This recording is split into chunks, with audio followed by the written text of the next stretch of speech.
Assalamualaikum. Waalaikumsalam. Silakan duduk Ibu. Iya. Ada yang bisa saya bantu Ibu? Iya Bu, ini saya kesini ingin konsultasi nih Bu. Bayi saya itu di bagian pantatnya itu sama selangkangannya itu merah gitu loh Bu. Iya. Bayi saya juga rewel. Oh ya, baik Ibu. Sebelumnya saya bicara dengan Ibu siapa? Ibu Feni. Ibu Feni.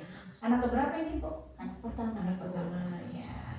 Perkenalkan Ibu ya, nama saya Bidan Septiana Wansari, akan mencoba jelaskan tentang keluhan Ibu. Itu namanya diaparas Bu. Diaparas itu ruang popok, dia alergi pampers kemungkinan ya Bu ya. Jadi Ibu sebaiknya, adiknya pakai pampers atau pakai popok? Oh pakai pampers ya. Jadi Ibu sebelumnya saat memegang adik bayi itu seharusnya cuci tangan dulu ya. Ruang popok itu adalah peradangan kulit yang terjadi pada area popok Bu. Bisa di selangkangan, di genitalianya atau di pantat. Umumnya terjadi pada bayi usia 4-15 bulan ya Bu ya.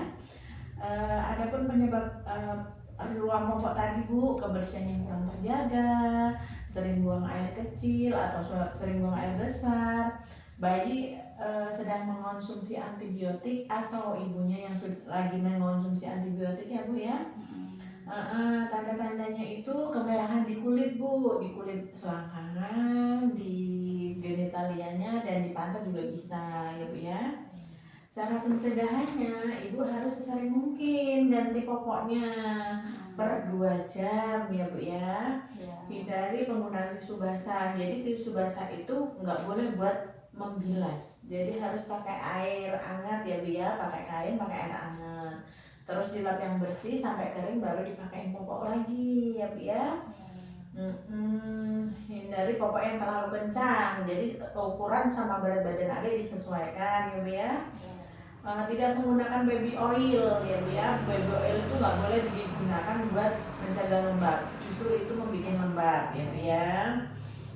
Terus yang dipilih jenis pampasnya yang bahannya lembut Bu, yang dari kain ya Bu ya.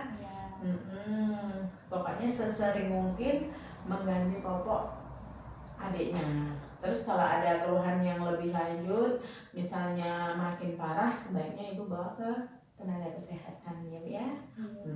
Ada lagi Bu yang mau ditanyakan? Ya Bu, selain itu juga anak saya tuh mengeluh di bagian mulutnya itu ada putih-putih Bu. Dia suka rewel, tidak mau menyusu. Oh gitu, oh iya. Bu, itu namanya oral thrush. Oral thrush itu sariawan, kayak sariawan atau selaput lendir mulut. Biasanya lidahnya di langit-langit atau di gusinya itu kayak ada sariawannya putih-putih ya Bu ya. Biasanya gejala yang sering tampak bercak keputihan pada mulut, terus bayi menolak untuk menyusu, sampai bibir memutih menyerupai bekuan susu ya Bu ya. Suhu badannya 40 derajat itu atau demam, terus tidak mau makan, bayi rewel, itu tanda-tanda oral thrush ya Bu ya. Cara mencegahnya gimana? Jadi cara mencegahnya Ibu mencuci adanya ASI atau pakai dot?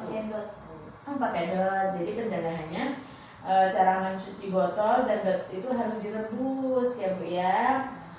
Minimal di dalam air mendidih itu 10 menit. Kalau airnya udah mendidih, botolnya masukin, dimatiin airnya, biarkan 10 menit dulu ya Bu ya. Terus jangan kalau bisa adanya jangan dikasih empong ya Bu ya. Empong itu selain nggak bagus buat adiknya, buat rahim juga nggak bagus ya Bu ya. Kalau misalnya dicampur ASI juga nggak Bu adiknya? Oh ya, jadi kalau misalnya mau menyusui, kalau bisa dicuci dulu ya Bu ya. Mau menyusui atau setelah menyusui sebaiknya dicuci dulu payudaranya. Terus setelah menyusui sebaiknya diberikan 1 atau 2 sendok buat ngebersihin mulutnya, sendok air ya Bu ya, dipakein kasar, dibersihkan dulu airnya mulutnya sampai bersih. Terus kalau masih begitu Bu, itu harus dibersihkan mulut bayi dengan larutan garam. Jadi tangan kita dibungkus pakai kasa, pakai larutan garam, dicelupkan, dibersihkan dulu. Setelah itu dioleskan dengan violet, gentian violet ya Bu ya, yang 0,25. Tapi setelah dipakai kayaknya dibuang, nggak boleh pakai lagi.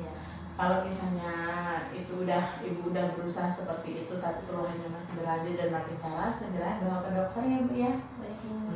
Ada yang perlu diperjelaskan lagi Bu? Sudah Bu, cukup. Oh, iya. Terima kasih Bu atas penjelasannya.